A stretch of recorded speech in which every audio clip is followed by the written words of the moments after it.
अस्सलाम dear students. Chapter number 12 की examples के प्रोग्राम्स को सॉल्व करेंगे जो हमारे चैप्टर के अंदर एग्जांपल्स हैं या लेसन के अंदर जो भी प्रोग्राम्स हैं उनको डिस्कस करेंगे, क्योंकि चैप्टर नंबर 12 से प्रोग्राम आएगा और वो प्रोग्राम जो है वो एक्सरसाइज में से भी हो सकता है और साथ में जो है आपके लेसन में से भी हो सकता है, यानी कि एग्जाम्पल में से भी कोई कवर हो सकता है। और मोस्टली इसमें से अक्सर एग्जाम्पल में से लाजमी तौर पे आ जाता है क्वेश्चन। सबसे पहले एग्जाम्पल नंबर 1 है यूज़ ऑफ वाइल लूप। क्योंकि सबसे पहला जो हमारा टॉपिक है बुक में वो वाइल लूप है, यानी कि वाइल स्टेटमेंट है, तो हम वाइल लूप का पहले प्रोग्राम सॉल्व करेंगे जिसमें वो कहता है जी write a program to print digits from 1 to 10। उसमें याद रखिएगा लूप, ये हम पहले भी अपने एक प्रीवियस लेक्चर में जब हम लोगों ने चैप्टर नंबर 12 के एक्सरसाइज के प्रोग्राम सॉल्व किए थे तब हमने बात की थी कि 4 चीज़ें होती हैं एक लूप के अंदर मोस्ट ऑफ द केसेस में: initialization, condition, body and increment decrement. तो अगर आपकी ये 4 चीज़ें पूरी हैं तो फिर इसका मतलब है कि आपका कोड ठीक से एग्जीक्यूट करेगा। जैसे कि हम यहाँ पर करना क्या जी, हमने 1 से लेकर 10 तक की लिस्ट प्रिंट करनी है with the help of while loop. तो हम सिंपली अपने प्रोग्राम का स्ट्रक्चर रेडी करते हैं, hash include stdio dot header, उसके बाद वॉइड मेन एंड देन आपने बॉडी स्टार्ट कर दी। उसमें सबसे पहला स्टेप आप परफॉर्म करेंगे इनिशियलाइजेशन का। तो मैंने यहाँ पे वेरिएबल पहले डिक्लेयर किया एंड देन नेक्स्ट लाइन पे उसको इनिशियलाइज कर दिया। आप बेशक पहली लाइन पे कर दें, लेकिन मैंने क्योंकि आपकी बुक को फॉलो किया है तो मैंने एक एक लाइन आपकी बुक के अकॉर्डिंगली लिखी हुई है। इंट काउंट एक वेरिएबल डिक्लेयर किया, उसको इनिशियलाइज कर दिया। अब इसकी बेस पे हम लगाएंगे कंडीशन। तो मैंने वाइल लूप में कंडीशन लगाई काउंट इज़ लेस देन और इक्वल्स टू 10। जब तक हमारा काउंट वेरिएबल की वैल्यू जो है वो, क्योंकि हमने 1 से स्टार्ट क्यों किया, क्योंकि 1 से लेकर 10 तक की लिस्ट चाहिए, तो इसलिए मैंने काउंट वेरिएबल को वैल्यू क्या दी है, यहाँ पर उसको वैल्यू हमने असाइन की है 1। क्यों? क्योंकि मुझे उसको 1 से स्टार्ट करना है, 1 से स्टार्ट करना है। तो काउंट जब तक 10 या 10 से छोटा है तब तक ये लूप आपका ट्रू वैल्यू शो करवाएगा और हम हर दफ़ा इसके अंदर काउंट की ही वैल्यू को शो करवा देंगे। देखें ये 1 से लेकर 10 तक चल रहा है और ट्रू वैल्यू शो करवाएगा। अब जैसे ही ये 11 पे पहुंचेगा तो वहाँ पर वैल्यू का शो करवाएगा फॉल्स। 11 या उससे ऑनवर्ड कोई भी नंबर होगा तो वहाँ पर फॉल्स हो जाएगा। तो हम सबसे पहले काउंट की पहली वैल्यू क्या है जी 1। तो प्रिंट एफ में हमने क्या लिखा, %d, यानी कि हमारा वेरिएबल प्रिंट करवाएं, यहाँ पे वैल्यू शो करवाएं, यानी कि मैंने फॉर्मेट स्पेसिफायर यूज़ किया और यहाँ पर काउंट वेरिएबल लगा दिया। तो इट मीन्स दैट कि काउंट वेरिएबल की वैल्यू जो है वो शो हो जाएगी और वो क्या है 1 1 प्रिंट हो जाएगा स्क्रीन पे। एंड देन आपने इनिशियलाइजेशन कर ली, कंडीशन लगा दी, आपकी बॉडी एग्जीक्यूट कर गई। अगर कंडीशन ट्रू हो तो बॉडी एग्जीक्यूट करेगी, अदरवाइज बॉडी एग्जीक्यूट नहीं करेगी और आप लूप की बॉडी से बाहर आ जाओगे। लेकिन फिलहाल आपकी बॉडी एग्जीक्यूट की लूप की एंड देन आपको इंक्रीमेंट या डिक्रीमेंट करना है ताकि आप नेक्स्ट आइटरेशन पे मूव करो। उसके लिए मैंने क्या किया, काउंट प्लस प्लस, काउंट की वैल्यू में 1 नंबर का इजाफा कर दिया। पहले 1 था, अब काउंट की वैल्यू क्या हो गई 2। अब दोबारा से आपका लूप चलेगा। अब जब लूप चलेगा तो इनिशियलाइजेशन का स्टेप जो है वो परफॉर्म नहीं होता। ये अक्सर एमसीक्यू का क्वेश्चन भी आता है कि ऐसी कौन सी चीज़ है जो लूप में एक ही बार चलती है, और वो होती है इनिशियलाइजेशन। इनिशियलाइजेशन 1 टाइम होती है, बाकी लूप आपका बार बार चलता है। तो अब यहाँ पे इस लाइन से, लाइन नंबर 9 से दोबारा लूप चलेगा। काउंट की वैल्यू आप लेकर आए हो 2, 2 इज़ लेस देन और equals to 10, yes condition true, या अब यहाँ पे 2 की वैल्यू शो हो जाएगी। देन फिर काउंट में 1 नंबर का इजाफा किया, फिर यहाँ पर गए काउंट की वैल्यू 3 लेकर, 3 इज़ लेस देन और इक्वल्स टू 10 पर फिर कंडीशन ट्रू। अब फिर लूप की बॉडी में आओगे, फिर से यहाँ पर जो काउंट वेरिएबल की वैल्यू है 3 वो शो हो जाएगी। और हर बार हम एक एस्केप सीक्वेंस यूज़ कर रहे हैं बैकस्लैश और n, यानी कि न्यू लाइन का एस्केप सीक्वेंस, ताकि आपकी हर चीज़ जो है वो आपकी नेक्स्ट लाइन पर शो हो। तो अब हम करेंगे क्या कि सबसे पहले तो हम इसको एग्जीक्यूट करके देखते हैं। उसके लिए आप लोग जो है वो शॉर्टकट की का बेशक इस्तेमाल कर लें या आप लोग जो है वो डायरेक्टली एग्जीक्यूट के बटन पे क्लिक करें। हम यहाँ पे डेव C++ यूज़ कर रहे हैं, हमारे सिलेबस के अकॉर्डिंगली टर्बो C++ था, बट हम वो क्योंकि बहुत पुराना वर्जन है हम उसको प्रेफर नहीं करते। 1 से लेकर 10 तक की आपकी लिस्ट शो होगी with the help of while loop, ठीक है जी। अगर आप इसी कोड को फॉर लूप से करना चाहें तो मैंने उसके लिए भी लिखा हुआ है कि अगर आप फॉर लूप से करना चाहें तो फिर आपको ये स्टेप परफॉर्म करने हैं। आप लोग क्या करेंगे, इनिशियलाइजेशन भी लूप के अंदर, बेशक आप इनिशियलाइजेशन बाहर कर लें, अक्सर लोगों का इंट अंदर नहीं चलता लूप के, तो आप जो है उसकी इनिशियलाइजेशन जो है वो पहले कर लें। एंड देन खैर यहाँ पर इनिशियलाइजेशन डिक्लेरेशन लूप की बाहर कर लें वेरिएबल की, और इनिशियलाइजेशन इसके अंदर कर लें। फिर कंडीशन का स्टेप और फिर इंक्रीमेंट डिक्रीमेंट का स्टेप। और बॉडी में हम लोग यहाँ पे नीचे जो भी आप लोगों का कोड है, लेट्स सपोज आप करना चाहते हो जी इसको इस तरह से चलाना चाहते हो, प्रिंट एफ, सिंपल यही लाइन आपने जो पहले भी लिखी हुई है उसमें %d आ जाएगा, उसमें न्यू लाइन का स्केप सीक्वेंस आ जाएगा, एंड देन आप अपने काउंट वेरिएबल को यहाँ पे शो करवा लो। तो इस तरीके से जो है आपका ये कोड भी चल जाएगा, लेकिन फिलहाल मैं इसको एग्जीक्यूट नहीं कर रहा। आप करना चाहें तो बेशक आप इसको कर सकते हैं फॉर लूप के ज़रिए से भी। ठीक है जी, हम अपने नेक्स्ट प्रोग्राम पे मूव करेंगे और वो हमारी एग्जांपल नंबर 2 से पहले एक डू वाइल का टॉपिक है, उसमें वो इसी लिस्ट को प्रिंट करवा रहा है। तो मैंने वो कोड का सेगमेंट भी इसमें लिखा हुआ है। Use of do while, list from 1 to 10 by do while आपने प्रिंट करनी है। तो write a program to print digits from 1 to 10 आपको वो कह सकता है। आपको ये भी क्वेश्चन आ सकता है कि जी write a program to print the digits from 1 to 10। उसमें वो मेंशन ही नहीं करेगा कि by do while, by while loop, by for loop. आपकी मर्ज़ी होगी, आप जिस मर्ज़ी जो है वो लूप से इसको कर दें, उसमें कोई रिस्ट्रिक्शन वाली बात नहीं है। हाँ, अगर वो कहता है कि आपने डू वाइल से करना तो फिर आपको डू वाइल से ही करना पड़ेगा। यहाँ पर है जी hash include stdio dot header, आपने लूप स्टार्ट किया, वॉइड मेन, और फिर आपने एक वेरिएबल डिक्लेयर किया एंड देन आपने वेरिएबल को इनिशियलाइज कर दिया। डू वाइल में सिंटैक्स क्या होता है, पहले डू का कीवर्ड, देन आपकी बॉडी, और बॉडी के बाद उसी लाइन पे या नेक्स्ट लाइन पर आप लिखेंगे वाइल का कीवर्ड, उसकी कंडीशन लगाएंगे और उसको सेमी कॉलन से टर्मिनेट करेंगे। ये टर्मिनेटर ऑपरेटर हम यहाँ पे लगाएंगे, सॉरी टर्मिनेटर का साइन लगाएंगे। ये स्टेटमेंट टर्मिनेटर होता है। ये वैसे तो वाइल के बाद नहीं आता, लेकिन डू वाइल में क्योंकि वाइल यहाँ पर एंड हो रहा है, इवन आपका पूरा लूप यहाँ पर ख़त्म हो रहा है, तो हमें यहाँ पे इसको टर्मिनेट करना पड़ता है। इसमें बॉडी पहले आती है, कंडीशन बाद में चेक होती है, जिसका मतलब ये है कि ये लूप एटलीस्ट 1 टाइम अपने आप को लाजमी चलाता है। इसकी एग्जीक्यूशन एक बार तो लाजमी होती है, क्योंकि आपकी बॉडी पहले एग्जीक्यूट करेगी, देन आप कंडीशन पे आ रहे हो।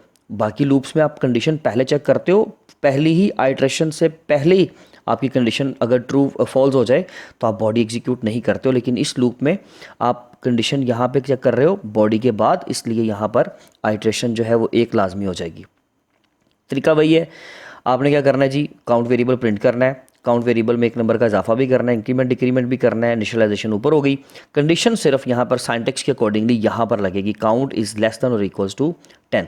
तो जब हम इसको चला कर देखेंगे उसमें आप देखिएगा कि हमें कंसोल स्क्रीन के ऊपर वो क्या करेगा, सेम वही आउटपुट शो होगी, लेकिन सिर्फ आपने इस दफ़ा जो लूप यूज़ किया है वो कौन सा है जी, आपका डू वाइल का लूप। तो हम इसको एग्जीक्यूट करके देखते हैं। ऑलरेडी ये कंपाइल है, बस मुझे इसको रन करना है। तो अब आप इसकी आउटपुट जो है वो देख सकते हैं कि इसमें जो है सेम आउटपुट वही जो आप लोगों ने इसको वाइल से किया था, आप इसको इवन फॉर से भी करोगे यही आउटपुट शो हो सकती है। आप कोई भी काम जो है आप अपना किसी भी लूप से करेंगे आंसर सेम होगा।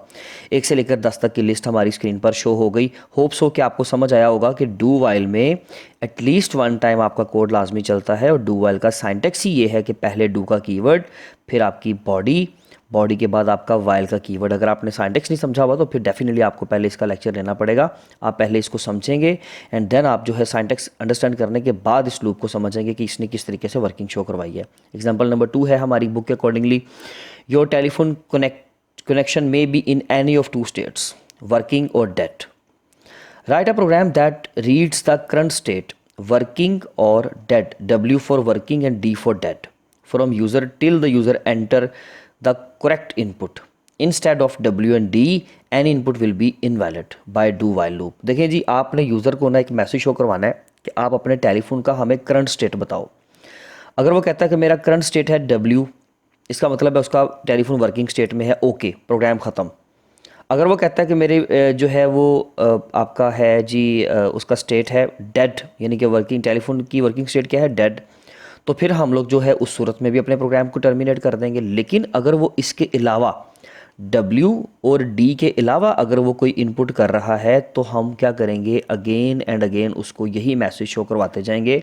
कौन सा message, please enter the current state, please enter the current state, जब तक कि वो करंट स्टेट जो है वो ठीक से पुट नहीं कर सकता। अच्छा, अब हम लोग जो है इसको चला कर देखते हैं। पहले तो हम लोग जो है इसमें थोड़ा सा अंडरस्टैंडिंग ले लेते हैं कि जैसे क्योंकि मैंने W और D की इनपुट लेनी है तो मैंने 4 टाइप का वेरिएबल बनाया, जिसका वेरिएबल का नाम है स्टेट, ओके। और डू वाइल लूप लगाया, ठीक है, क्योंकि आपकी एग्जांपल है ये डू वाइल के टॉपिक के से रिलेटेड, तो इसलिए आपको डू यूज़ करना है। अब आपने इसमें मैसेज शो करवाया, बॉडी लाजमी तौर पे एक दफ़ा चलेगी, please enter the current state for telephone line. और ये सिंगल कोट आपको अगर शो करवाने हैं तो इसलिए आपको यहाँ पर वो यूज़ करना पड़ेगा आपका / एस्केप सीक्वेंस, ठीक है। अगर कोई भी आपको करैक्टर या कोई भी अगर आपको सिंबल शो करवाना है प्रिंटफ की स्टेटमेंट में जो कि वैसे शो नहीं हो पाएगा, तो उससे पहले आप बैकस्लैश लगा लिया करें, इसलिए मैंने बैकस्लैश लगाई है। अदरवाइज़ अगर आप सिंपल इसको ये निकाल भी दें तो कोई इशू नहीं है, ये लें आप इसको निकाल दें। ठीक है जी, एक हम उसके साथ ट्राई करते हैं और एक इसके बगैर ट्राई करते हैं। ठीक है, तो W for working state and D for dead state. Okay, message show हो गया। एंड देन आप लोगों ने स्कैनएफ से इनपुट ले ली, यानी कि हर बार ये मैसेज शो होगा जब तक बॉडी कंडीशन ट्रू है। और साथ में यहाँ पर क्या है जी, हमारे पास %C, यानी कि हम लोगों ने 4 टाइप का फॉर्मेट स्पेसिफायर यूज़ किया, और एंड साइन लगाएंगे लाजमी स्कैनएफ में विद स्टेट वेरिएबल से पहले। ठीक है जी, अब हम स्टेट पूछते हैं अपने यूज़र से कि वो W है या D है। अगर तो वो W या D हुआ तो बंद कर देंगे प्रोग्राम को, अदरवाइज़ हम उसको चलाते रहेंगे। अब ये देखें, बड़ा अंडरस्टैंड करने वाली बात है।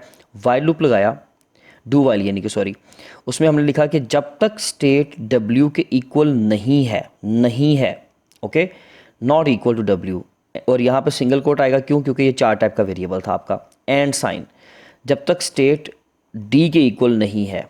अब जब तक नहीं है का क्या मतलब है? लेट्स सपोज मैं A पुट करता हूँ। देखिए जी, अगर मैं A पुट करूँ तो स्टेट की जगह पर आ गया A is not equal to W, yes condition true. A is not equal to D, yes condition true. अब कंडीशन ट्रू होगी तो दोबारा यहाँ पर आ जाएंगे। इसका मतलब है कि अगर कोई बंदा W और D के अलावा इनपुट करेगा तो आपका प्रोग्राम बार बार चलता रहेगा। इसलिए हम लोग यहाँ पर क्या करेंगे कि हम इसको पहले किसी एक लेटर को, अब आप सपोजिंग वैल्यू कोई भी आप ले लें, आप A ले लें, B ले लें, आप उसके ऊपर उसको लाजमी तौर पे चेक करें। आपको पहले पता होना चाहिए कि ये क्या हमें शो करवाएगा अगर हम कोई भी इररेलेवेंट लेटर जो है यहाँ पर पुट करते हैं। तो अब मैंने फ़िलहाल यहाँ पे ये करना है, हम लोग यहाँ पर कोई भी एक लेटर पुट करते हैं, ठीक है, और देखते हैं कि जी ये क्या शो करवाता है। पहले तो हमारा ये प्रिंटफ का लाइन नंबर 14 वाला कोड शो होगा ना, please enter the current state of the telephone line. W, ये देखें W आपका वो सिंगल कोट के बगैर, और ये D आपका सिंगल कोट के साथ फॉर डेड। ओके, मैंने पुट किया A, please enter the current state of the telephone line, W for working and D for dead. अब मैं यहाँ पे पुट करता हूँ, लेट सपोज हम यहाँ पे पुट करते हैं D, डेड स्टेट। ठीक है जी, आपका प्रोग्राम जो है वो टर्मिनेट कर गया और आप लूप की बॉडी से जो है वो एग्जीक्यूट टर्मिनेट होके अपनी कंडीशन टर्मिनेट करके बाहर आ गए। सिंपल इज़ दैट, ये आपका था लूप। अब इसमें एक चीज़ और कि यहाँ पर ये कोड जो है आपको 2 बार शो हुआ है। हम इसको ज़रा दोबारा से देख लेते हैं कि इसमें क्या इशू आया। एक दफ़ा तो उसने चलना ही चलना था लाजमी तौर पे, ठीक है, और उसके बाद हम लोगों ने एंट्री की। पर अब हमारे पास देखें, इसमें एरर ये है कि हमें इनपुट एरर, क्योंकि हम लोगों ने यहाँ पे स्कैनएफ यूज़ किया हुआ है, तो स्कैनएफ में हमें इनपुट बफर हमेशा क्लीन करने के लिए यहाँ पर ये कर लेना चाहिए कि आप यहाँ पर एक स्पेस एंटर कर दो। अब देखिए, जैसे कि मैंने यहाँ पर %C से पहले क्या किया, एक स्पेस एंटर की है। अब देखिएगा कि मैसेज कितनी बार शो होता है। अब हम इसको दोबारा से जो है वो एग्जीक्यूट करते हैं। मैंने यहाँ पे लिखा A, ले जी आपका मैसेज 1 टाइम शो हुआ, T 1 टाइम शो हुआ, F 1 टाइम शो हुआ। अब अपने जितने भी इररेलेवेंट लेटर्स आप पुट करके देखते जाएं, जब तक W और D पुट नहीं करेगा यूज़र तब तक ये चलता रहेगा। हम पुट करते हैं D एंड हमारा प्रोग्राम जो है वो टर्मिनेट हो गया। होप सो कि आपको ये समझ आ गया होगा। हम चलते हैं नेक्स्ट अपने प्रोग्राम पे, फॉर लूप पे।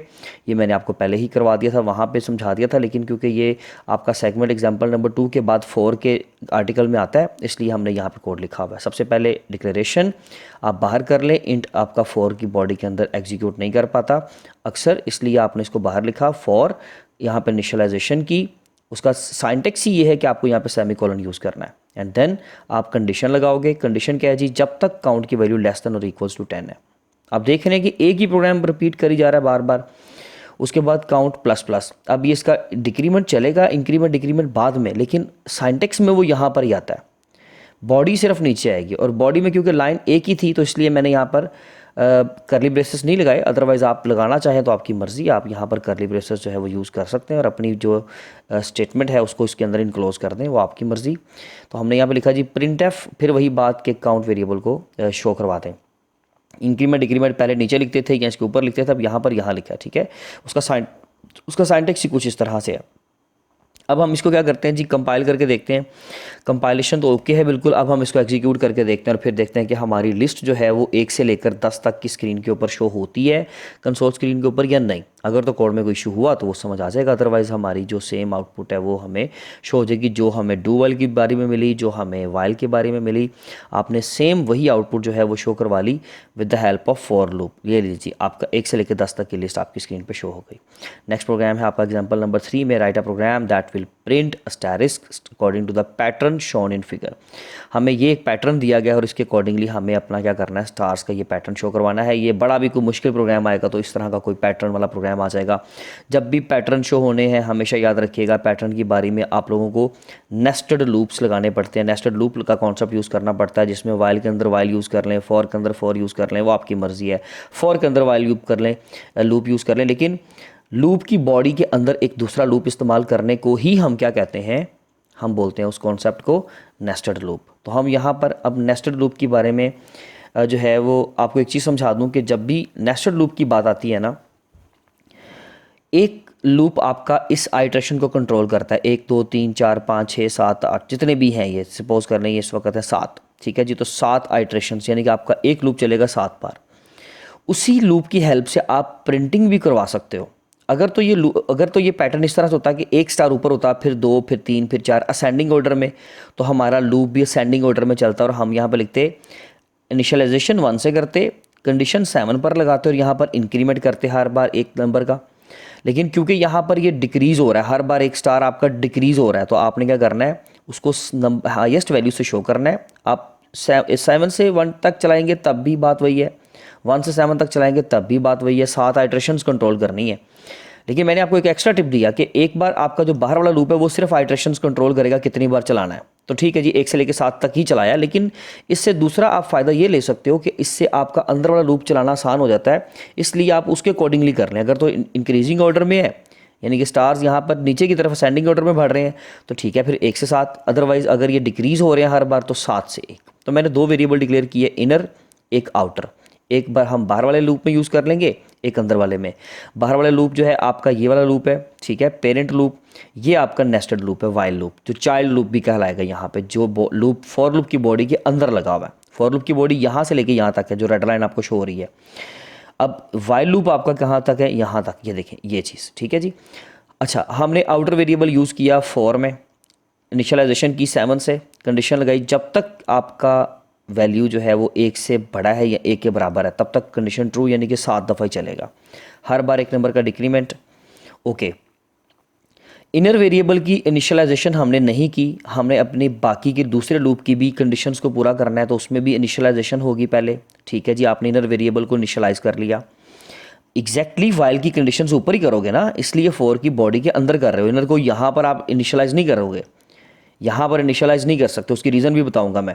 इनर इक्वल्स हो गया आपका 1, ठीक है। अब आपने वाइल लूप लगाया, उसकी कंडीशन लगाई, उसने कहा, आपने कहा जी जब तक मेरी, आपने कहा कि इनर वेरिएबल की वैल्यू है लेट्स सपोज 1, जब तक आपकी ये वैल्यू आउटर वेरिएबल से छोटी है ना तब तक ये लूप चलता रहे। अब देखें, इनर वेरिएबल की वैल्यू कितनी है 1, आउटर वेरिएबल की वैल्यू कितनी है 7, इसका मतलब है 1 से लेकर 1 जब तक 7 से लेस देन है तब तक शो होता रहे। तो भाई 1 तो 7 से छोटा है, हर बार ये वेरिएबल आपका 1 नंबर का इंक्रीमेंट करवा रहा है, इसका मतलब है 1 इज़ लेस देन 7, दूसरी आइट्रेशन होगी 2 is less then 7, 3 is less then 7, तो इसका मतलब है ये लूप आपका वाइल लूप 7 बार चलेगा।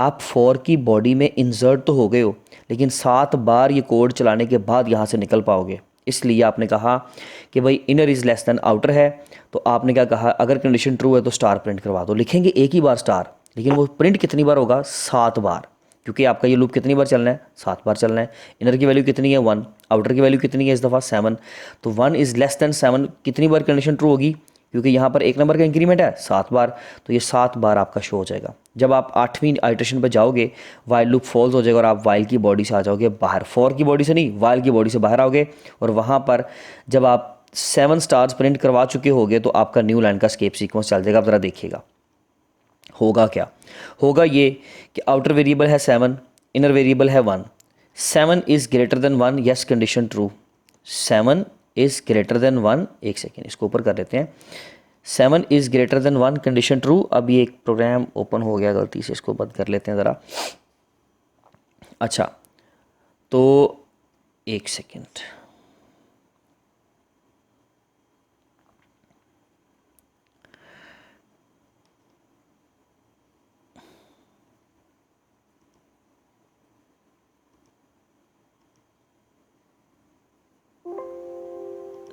ठीक है जी, 7 टाइम्स आपका स्टार प्रिंट हो गया। ठीक है जी, क्योंकि ये आपका लूप अंदर वाला कितनी बार चलेगा, वाइल वाला 7 दफ़ा, तो 7 टाइम्स स्टार शो हो गया। जब 8th पे कंडीशन फॉल्स होगी तो बाहर आएगा और एक लाइन का न्यू लाइन पे जो है ये मूव कर जाएगा, मीन टू से दैट कि ये यहाँ से यहाँ पे आ जाएगा नेक्स्ट लाइन पे। अच्छा, अब आपका फॉर लूप जो है अपनी बाकी की चीज़ें पूरी करेगा। फॉर लूप में हमने इनिशियलाइजेशन की, कंडीशन चलाई, उसकी बॉडी एग्जीक्यूट की। बॉडी एग्जीक्यूट करने के बाद अब होगा डिक्रीमेंट। इंक्रीमेंट या डिक्रीमेंट दोनों का ऑप्शन है ना, तो डिक्रीमेंट होगा। आउटर माइनस माइनस मीन्स के एक नंबर का डिक्रीमेंट कर दो। आउटर की वैल्यू थी 7, अब हो गई 6, तो 6 इज़ ग्रेटर देन 1, कंडीशन तो ट्रू है। ओके, फिर आज आप इसकी बॉडी के अंदर फिर से इनर वेरिएबल 1 से स्टार्ट किया, क्योंकि आपको दोबारा से 1 से लेकर 6 तक स्टार प्रिंट करवाने हैं, इसलिए इनर को आप दोबारा अगेन एंड अगेन इसको इनिशियलाइज करवाना था, इसीलिए तो हमने इसको वाइल के बिल्कुल ऊपर लिखा है और फॉर की बॉडी के अंदर लिखा है। अगर मैं इसी इनर वेरिएबल को यहाँ पर इनिशियलाइज कर दूँ तो भाई इनर 1 टाइम ही इनिशियलाइज होगा, बाद में नहीं होगा, इसलिए वो प्रॉब्लम करेगा। इसलिए इनर इज इक्वल टू 1 दोबारा से। अब इनर की वैल्यू 1 है, आउटर की वैल्यू 6 है, कितने स्टार प्रिंट होंगे, 6 स्टार्स। फिर न्यू लाइन का चलेगा ये स्केप सीक्वेंस। आपका आउटर डिक्रीमेंट होगा, आपका बन जाएगा outer variable 5 is greater then 1, yes condition true. फिर नीचे आ जाएं, इनर की वैल्यू फिर से 1, आउटर की वैल्यू 5 स्टार प्रिंट हो जाएंगे, एंड सो ऑन 4 3 2 एंड 1। जब 1 पे आओगे, आउटर वेरिएबल आपका 1 पे होगा, 1 इक्वल्स टू 1 पर कंडीशन ट्रू, इनर भी 1 आउटर भी 1, लेकिन इक्वल वाली 2 कंडीशन चल जाएगी। Inner equals to outer, 1 equal to 1, yes condition true, 1 star print हो जाएगा। आप इनर वेरिएबल में करोगे इंक्रीमेंट, इनर वेरिएबल बन जाएगा आपका 1 बढ़ जाएगा, यानी कि पहले 1 था अब 2 हो जाएगा। ओके, तो इनर आपका 2 है, 2 इज़ लेस देन 1 पर कंडीशन फॉल्स, आप वाइल की बॉडी से बाहर आ गए। अब आपका आउटर भी 1 है, तो 1 में से एक डिक्रीमेंट होगा तो ये चला जाएगा 0 पे, एंड 0 इज़ ग्रेटर देन 1 पर कंडीशन फॉल्स, और आप 4 की बॉडी से भी बाहर आ जाओगे। ठीक है, तो ये तरीका है आपका इस लूप को जो है वो अंडरस्टैंड करने का। होप्स हो कि आपको ये समझ आया होगा। हम इसकी जो है वो एक बार आउटपुट भी स्क्रीन पर शो करवा के देख लेते हैं कि क्या स्टार्स उसी पैटर्न से शो हो रहे हैं। बस एक ही चीज़ का इस पूरे प्रोग्राम में ख्याल रखना था, और वो ये था कि आपने इसको, अगर ये डिक्रीज़ हो रहे हैं स्टार्स, तो ये वाला लूप आपका डिक्रीज़ होकर लगेगा। तो ये देखें जी, आपका पैटर्न स्क्रीन पर जो है वो हमने शो करवा लिया। एग्जाम्पल नंबर 4 है, जिसमें हम लोगों को कहा गया है जी, write a program to find the average marks of the students in a class. Students जितने भी हैं उनके एवरेज मार्क्स फाइंड करने हैं। Use of loop and conditional statement, इसमें 2 चीज़ें इस्तेमाल हो रही हैं, एक तो लूप इस्तेमाल हो रहा है और उसके अंदर कंडीशन इस्तेमाल हो रही है। सबसे पहले सम का वेरिएबल 0, हमारे पास स्टार्टिंग पे कोई सम नहीं है, मार्क्स हमने यूज़र से लेने हैं, और टोटल स्टूडेंट्स हमारे पास फिल वक्त 0 है, हमें नहीं पता कितने स्टूडेंट्स हैं, 1 2 3 4 देखेंगे। ये इसलिए बनाया है, ये हमारा काउंटर के तौर पे काम करेगा, क्योंकि आपको पता है कि एवरेज जब निकालनी होती है तो आपने टोटल नंबर ऑफ स्टूडेंट्स पे उसको डिवाइड करना होगा ना। तो इसलिए हमने एक वेरिएबल बनाया जिसकी स्टार्टिंग वैल्यू हमने खुद दे दी कि भाई स्टार्टिंग में 0 है, एक भी स्टूडेंट आएगा तो ये 1 हो जाएगा, फिर 2 हो जाएगा। और जब हमारे स्टूडेंट्स, ये अब प्रोग्राम पता ख़त्म कब होगा, वो हमने यहाँ पे लिखा है कि एंटर मार्क्स ऑफ स्टूडेंट्स, या फिर any negative number two quit. अगर तो भाई आपने क्विट करना है प्रोग्राम से, एवरेज फाइंड नहीं करना, तो फिर कोई नेगेटिव नंबर पुट करो। जब तक पॉजिटिव पुट करते जाओगे ना, चाहे 0 भी पुट करोगे तो हम आपको कंसिडर करेंगे और हम आपको एवरेज कैलकुलेट करके देंगे, लेकिन अगर आप एक भी नेगेटिव नंबर पुट करते हो तो हम आपको यहाँ से बाहर निकाल देंगे। तो मैं क्या करूँगा, सबसे पहले तो हम क्या करते हैं जी, स्टूडेंट्स के मार्क्स लेते हैं। ठीक है जी, मार्क्स वेरिएबल में मार्क्स ले लिए। If marks are greater than 0, अगर तो मार्क्स ग्रेटर देन 0 है तो ये चीज़ चलानी है, अगर नेगेटिव है तो इसका मतलब है कि ये चीज़ हमने नहीं चलानी, क्योंकि नेगेटिव पे तो क्विट करना है। अगर खैर पॉजिटिव है, पहले पॉजिटिविटी की तरफ चलते हैं। मार्क्स ग्रेटर देन 0 है, लेट्स सपोज किसी ने 20 या 10 या 50 जितने भी नंबर एंटर किए, तो क्या होगा कि टोटल स्टूडेंट्स में एक नंबर का इंक्रीज़ हो जाएगा। पहले 0 थे ना टोटल स्टूडेंट्स, यहाँ पे देखें 0, अब यहाँ पे क्या हो जाएगा, एक नंबर का इंक्रीमेंट हो जाएगा। एक स्टूडेंट आपका पहला आया और उसके मार्क्स आपने क्या किए, यहाँ पे आपने कंपाउंड स्टेटमेंट यूज़ की हुई है। इसका मतलब ये है कि आप ये यूज़ कर रहे हो सम, मैंने बुक के मुताबिक लिखा लेकिन मैं आपको ठीक कर देता हूँ वैसे, sum and plus marks. Sum variable हमारे पास कितना था, वो भी स्टार्टिंग पे 0 है, स्टार्टिंग पे कोई चीज़ नहीं है हमारे पास, और क्योंकि हमें यहाँ पे एज अ प्लेस होल्डर वो यूज़ करना था इसलिए मैंने उसको इनिशियलाइज़ किया था 0 के साथ। सम वैल्यू में 0, मार्क्स कितने हैं हमारे पास, जो भी यूज़र ने एंटर किए 10 50 20 जो भी है, वो आपके सम वेरिएबल 0 में ऐड हुए। टोटल मार्क्स आपके जितने भी होंगे वो इस वेरिएबल में जाके स्टोर हो गए। ठीक है जी, एक कंडीशन यहाँ पर हमने वाइल के साथ चेक करनी है, और वो ये, क्योंकि आप डू वाइल से कर रहे हो, सॉरी ये बताना भूल गया, फ्लोट हमने रखा है एक एवरेज वेरिएबल, क्योंकि हमने उसमें अशारिये वाली वैल्यू भी दे सकते हैं। तो डू में एक दफ़ा ये तो चल गया। अब हम चेक कर लेते हैं कि क्या मार्क्स दोबारा से उसी कंडीशन को, फॉल्स ट्रू तो ज़ाहिर है नेगेटिविटी पे होना है, तो इसलिए हम दोबारा कंडीशन उसी पे लगाएंगे। हम कहेंगे यहाँ पे वाइल अगर मार्क्स ग्रेटर देन 0 हैं तो कंडीशन ट्रू है। तो मार्क्स तो लेट्स सपोज किसी ने 20 एंटर किए थे, तो यस कंडीशन ट्रू है। हम दोबारा से ये लूप चलाएंगे, फिर से कहेंगे कि एंटर द मार्क्स, वो फिर से मार्क्स एंटर करेगा। हम फिर से एक नंबर टोटल स्टूडेंट्स में ऐड कर देंगे, और सम वेरिएबल में जितना भी आंसर स्टोर था, अब यहाँ पर भी होगा ना, सम जहाँ जहाँ पे होगा वही आंसर होगा। उसमें नए आने वाले मार्क्स एंटर करेंगे, आंसर यहाँ स्टोर करते जाएंगे। फिर चेक कर लेंगे कि क्या मार्क्स ग्रेटर देन 0 हैं। लेट्स सपोज इस दफ़ा यूज़र मार्क्स नेगेटिव एंटर कर देता है थर्ड पे, तो मार्क्स अगर नेगेटिव होंगे तो इसका मतलब है कि लेट्स सपोज उसने -5 पुट किया, तो -5 इज़ ग्रेटर देन 0 पर कंडीशन फॉल्स ना। स्टूडेंट उसको कंसिडर करेंगे काउंटर में, ना ही हम उसके मार्क्स ऐड करेंगे सम में, क्योंकि हमें तो अब यहाँ पे क्विट करना पड़ेगा। तो यहाँ पे जब आएंगे तो मार्क्स फिर यहाँ पे नेगेटिव है, -5 यानी कि -5 is greater than 0, condition false, और आप लूप की बॉडी से बाहर। अब आपका ये वाला स्टेटमेंट चलेगा, और इसमें आपने लिखा हुआ है कि अगर टोटल स्टूडेंट्स ग्रेटर देन 0 हैं, यानी कि कोई 1 या 2 या 3 बच्चों ने अपना मार्क्स एंटर किए हैं ऊपर, तो अब उनका एवरेज निकाल दो। एवरेज कैसे निकलेगा? जो भी सम का आंसर है उसको टोटल स्टूडेंट्स पे डिवाइड कर दो। The average marks of the class are %f और एवरेज वेरिएबल को प्रिंट करवा दो। एल्स लेट्स सपोज कि अगर ये कंडीशन नहीं चलती, और ये कंडीशन कब नहीं चलेगी? जब एक भी स्टूडेंट नहीं आया और पहले ही स्टूडेंट ने नेगेटिव नंबर पुट कर दिया था, तो हम उसको कहेंगे please enter the marks of at least 1 student to calculate average. अगर आप एवरेज कैलकुलेट करना चाहते हो तो एटलीस्ट पहली बार ही तो आप नेगेटिव नंबर ना पुट करें। तो हम उसको ये वाला मैसेज यहाँ पर शो करवा देंगे। हम जो है इसको एग्जीक्यूट करके देखते हैं, और आप जो है इसके अकॉर्डिंगली बस चलेंगे कि आप लोगों ने अगर नेगेटिव नंबर पहला पुट किया तो पहला ही स्टूडेंट ऐड नहीं होगा, काउंट ही नहीं किया जाएगा, और हमारा ये वाला एल्स चलेगा, please enter the marks of at least 1 student to calculate the average. Marks enter करें या नेगेटिव नंबर एंटर करें क्विट करने के लिए, हम पहले मार्क्स एंटर कर लेते हैं। एक बच्चे के नंबर है जी 20, ठीक है। एंटर मार्क्स दोबारा से अगर एक और बच्चा है 30, टोटल मार्क्स कितने हो गए 50, बस ठीक है। यहाँ पे 2 बच्चों का एवरेज निकालते हैं, तो एवरेज निकलेगा ज़ाहिर है 25, दोनों को नंबर को ऐड करेगा 50 हो जाएगा, 2 पे तकसीम करेगा 25 आंसर आ जाएगा। मैं नेगेटिव नंबर पुट करके इसको क्विट कर रहा हूँ, -1 ले जी। The marks average marks of the class are 25.6 times 0 आ गया, क्योंकि फ्लॉट डाटा टाइप था, ठीक है जी।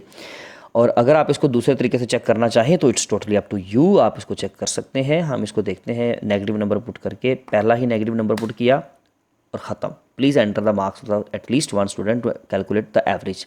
आपने तो मार्क्स एंटर ही नहीं ना किया, आपने तो गलत इनपुट दे दी, इसलिए वो ख़त्म कर गया। एग्जाम्पल नंबर 5 है। गो टू की स्टेटमेंट समझने का तरीका है यहाँ पे, write a program to calculate the square root of a positive number. आपको पॉजिटिव नंबर का स्क्वायर रूट कैलकुलेट करना है। Also handle negative number properly, right. हम यहाँ पे क्या करेंगे जी, हमने स्क्वायर रूट कैलकुलेट करना है, तो वो ज़ाहिर नंबर पॉजिटिव होना चाहिए। तो हम स्क्वायर रूट का फंक्शन क्योंकि यूज़ करने वाले हैं, तो मैंने यहाँ पर मैथ डॉट हेडर की लाइब्रेरी फाइल हेडर फाइल शामिल कर दी। वॉइड मेन फ्लॉट नंबर, जो भी नंबर है वो एंटर किया करेंगे। यहाँ पर एक लेबल मैंने लिखा, इस हिस्से को ना समझ लीजिए, मैंने लाइन नंबर 14 को एक नाम दिया पॉजिटिव, कोई भी नाम दे दे आप, ABCD वट जो भी आप चाहते हैं, मैंने दिया पॉजिटिव। इसको कहते हैं लेबल करना, ठीक है। ये गो टू की स्टेटमेंट का हिस्सा होता है। हमने यहाँ पे लिखा लेबल, और उसके बाद कॉलन लगेगा, ठीक है। इसको मतलब टर्मिनेट नहीं करेंगे। और जब भी कभी नीचे हम गो टू की कीवर्ड के सामने ये लेबल का नाम लिखेंगे, तो आप लाइन नंबर 18 से 19 की बजाय वापस आ जाओगे 14 पे। जब जब ये लाइन चलेगी, आप तब आप यहाँ पर आते रहोगे, मूव करते रहोगे। खैर, हमारा प्रोग्राम है जी, please enter positive number. Scanf से वो नंबर लिया। If number is less than 0 means कि अगर वो नेगेटिव नंबर है, तो हम कहेंगे भाई गो टू पॉजिटिव, यानी कि आप पॉजिटिव वाले लेबल पे वापस चले जाओ। आपने नेगेटिव नंबर एंटर किया, नेगेटिव नंबर का स्क्वायर रूट कैलकुलेट नहीं होता, वो कॉम्प्लेक्स नंबर होता है। आप दोबारा जाओगे यहाँ पे, अब लेट्स सपोज किसी ने नेगेटिव नंबर एंटर किया, तो कंडीशन क्या हो जाएगी? ट्रू। अगर -5 पुट किया है तो -5 is less than 0, yes condition true. उसको ले जाओ गो टू पॉजिटिव पे, तो पॉजिटिव हमारा लेवल है, यहाँ पर आ जाएगा। फिर दोबारा प्लीज़ एंटर पॉजिटिव नंबर, भाई आप पॉजिटिव नंबर एंटर करो। इस दफ़ा उसने किया positive number enter, let's suppose उसने +5 पुट कर दिया, तो 5 इज़ लेस देन 0 पर कंडीशन फॉल्स, तो ये लाइन नहीं चलेगी, बल्कि ये चलेगी, और इसमें लिखा होगा स्क्वायर रूट ऑफ 0.2f। अब यहाँ पर देखिए ये हमने फील्ड विथ स्पेसिफायर यूज़ किया है हम लोगों ने यहाँ पर। अगर आप लेट्स सपोज, क्योंकि आपकी बुक के अकॉर्डिंगली है इसलिए मैंने यहाँ पे कर दिया, तो आप अगर करना चाहें तो ठीक है, अदरवाइज़ अगर आप इसको नहीं इस्तेमाल करना चाहें तो आप इसको निकाल भी सकते हैं। वो कहता है कि शारी के बाद सिर्फ 2 डिजिट होने चाहिए और उससे पहले जितने भी हों वो आपको चलेंगे, टोटल जितने भी हैं, इसलिए 0 लगाया ना, वो 0 उसको कंसिडर नहीं करेगा। तो यहाँ पे शारी के बाद 2 डिजिट होने चाहिए, ठीक है जी। तो कहता है कि square root of this number is this number, तो यहाँ पर ये वाला नंबर आ जाएगा इस फॉर्मेट स्पेसिफायर की जगह पे जो आप जिसका स्क्वायर रूट कैलकुलेट करना चाहते हो, और यहाँ पे स्क्वायर रूट कैलकुलेट होगा। स्क्वायर रूट के फंक्शन के अंदर नंबर अपनी इनपुट दे दें और उसको कॉल करवा दें। हम इसको चला कर देखते हैं। पहले मैंने इसको कंपाइल किया है, F12 प्रेस किया, कंपाइलेशन ओके है। हम प्रेस करेंगे F10 और हम इसको एग्जीक्यूट करके देखते हैं। पहले हम कोई पॉजिटिव नंबर पुट करके कोई स्क्वायर रूट कैलकुलेट करके देख लेते हैं। जैसे कि हमारे पास हम 25 का let's suppose square root calculate करते हैं, तो 25 का स्क्वायर रूट आएगा हमारे पास 5, ठीक है जी। Square root of 25 is 5। अब मैं दोबारा से इसको एग्जीक्यूट करता हूँ, नेगेटिव नंबर पुट करता हूँ, -5। वो कहेगा दोबारा से पॉजिटिव नंबर एंटर करो भाई। फिर आपने नेगेटिव नंबर पुट किया, -6, कहेगा पॉजिटिव नंबर एंटर करो। हमने पॉजिटिव नंबर एंटर किया 20 और उसने हमें उसका स्क्वायर रूट कैलकुलेट करके दिया। ये है था जी आपका आज का लेक्चर, जिसमें हम लोगों ने एग्जाम्पल सारी डिस्कस की हैं इन डिटेल। होप्स हो कि आपको समझ आया होगा। किसी तरह की कोई भी क्यूरी, कोई क्वेश्चन हो तो आप एनी टाइम कमेंट सेक्शन के ज़रिए से पूछ सकते हैं। और ये चैप्टर नंबर 12 के एग्जाम्पल्स के प्रोग्राम में से बहुत उम्मीद है कि यहाँ से प्रोग्राम आपका बोर्ड में आ जाएगा। अदरवाइज़ एक्सरसाइज वाली हमने वीडियो वो पहले बना दी हुई थी, आप वो भी जाके देख सकते हैं। इंशाल्लाह एक्सरसाइज या लेसन में से ही प्रोग्राम आएगा। अगर इसके बाहर आता है तो वो फैक्टोरियल वाला आ सकता है प्रोग्राम, उसके बारे में आपको पहले से गाइड किया हुआ है, उसके लिए प्रिपेयर होके जाइएगा। और इंशाल्लाह अपनी मिलेंगे अब नेक्स्ट वीडियो में। तब तक अपना बहुत ख्याल रखें। Thank you so much. अल्लाह हाफिज़।